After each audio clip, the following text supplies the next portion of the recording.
Hello, hello. Welcome. I will make this quick because I know everybody wants to go to a coffee break.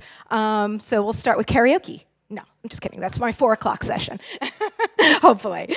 I just wanted to give you some updates of what's going on with DIRECTV. Some you may know and some are new. So with that, we'll get started. Hold on, if I can figure this out. Is that the way to do it? Big green.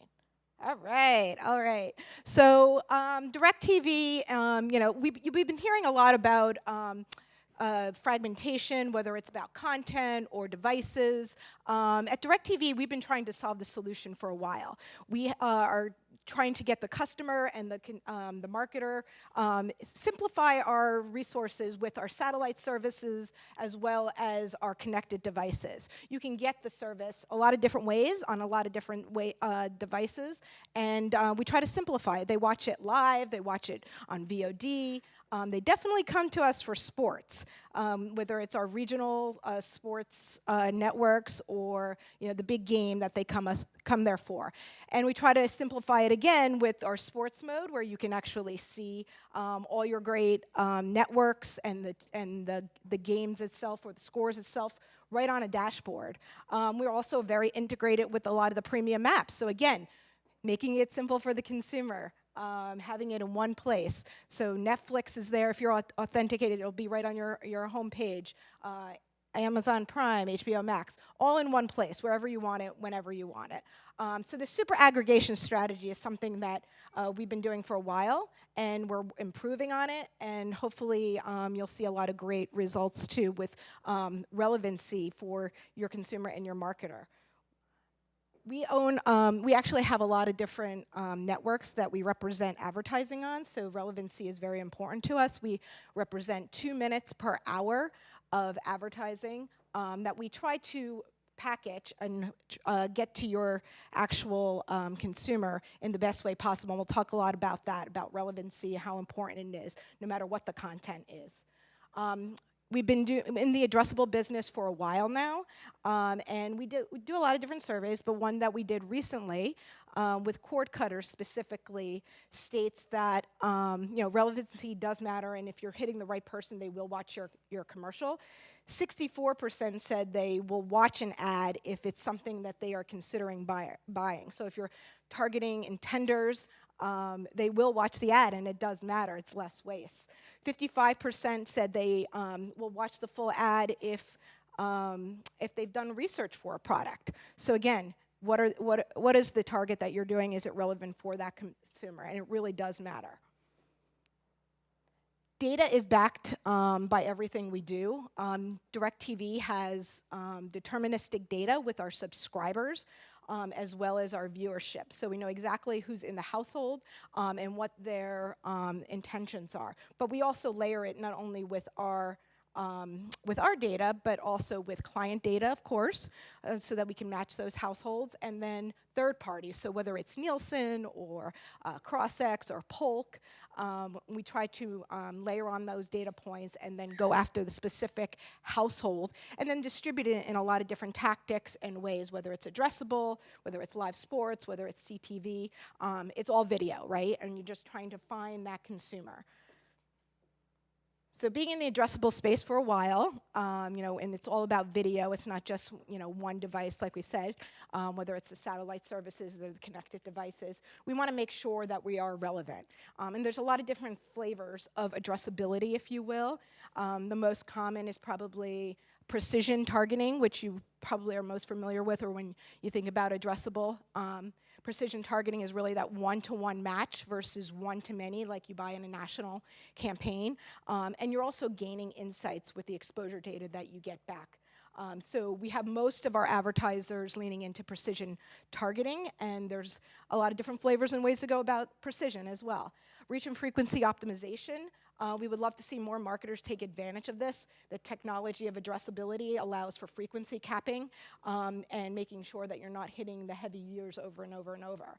And now we also have pause ads, so taking that targeting, the addressability, the one-to-one match into high-impact units as well. So we'll talk about that in a second as well.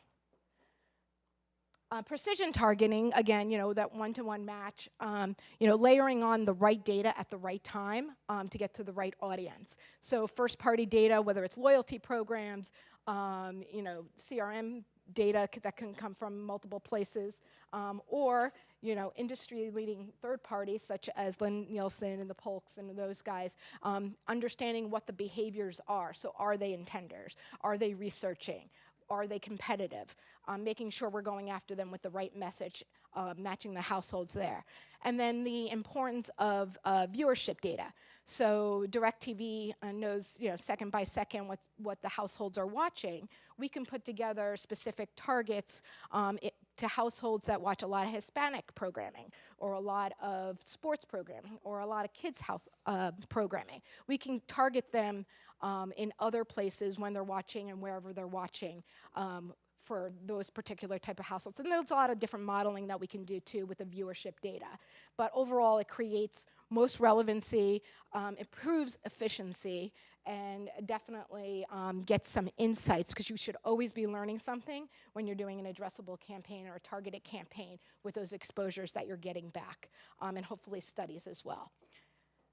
With reach and frequency optimization, again, using the technology of capping those heavy viewers, you can supplement a campaign with your broader demo, with a broad demo against your national campaign, and making sure that you're capping on the heavy viewers.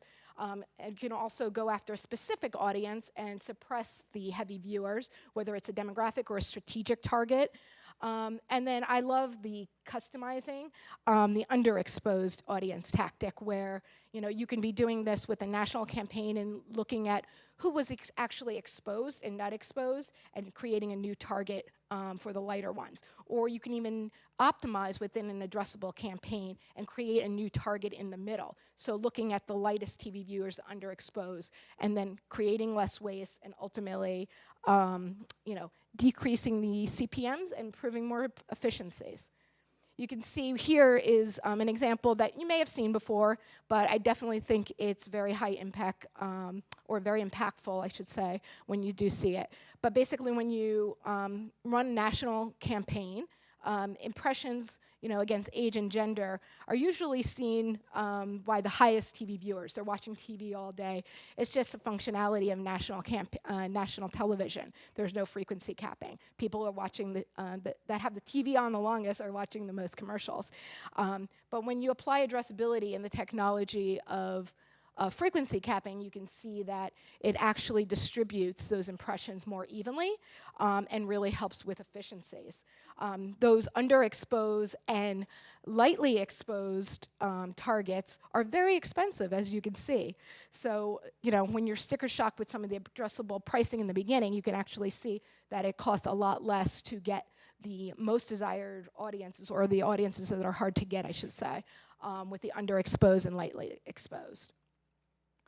And then bringing that addressability, that targeting, that relevancy to the high impact unit. So pause ads, customers of DIRECTV are used to pausing content no matter where they are. On the big screen, we allow pause ads to come up. And it's user initiated, so they can be watching it in live, VOD, DVR content, all different types of programming. Even on Netflix and HBO Max, they could be watching that and then pausing an ad. So now it's going to be very relevant for them. It used to be just run of pause ads.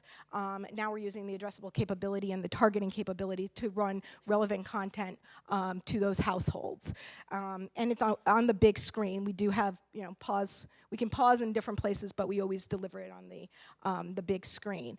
And we will create that for you. It's becoming more standardized, but we do all the creative for you as well, just because sometimes people don't have that extra high impact pause ad type of unit.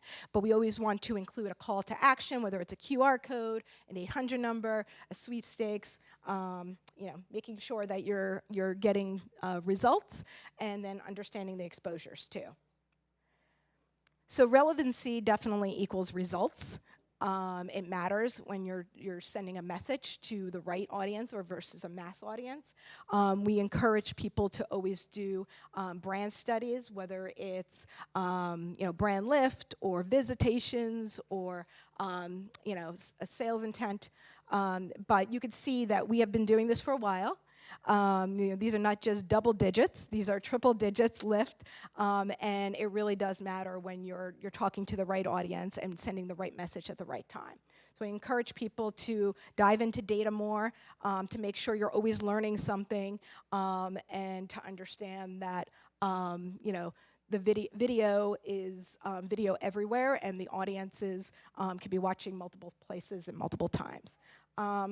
With that, I thank you. I hope you enjoy your coffee break. Please reach out if you have any questions. Jason Marconi is here with me from DIRECTV today. Please ask us any questions about DIRECTV or addressability or data. All right. Thank you. Thank you.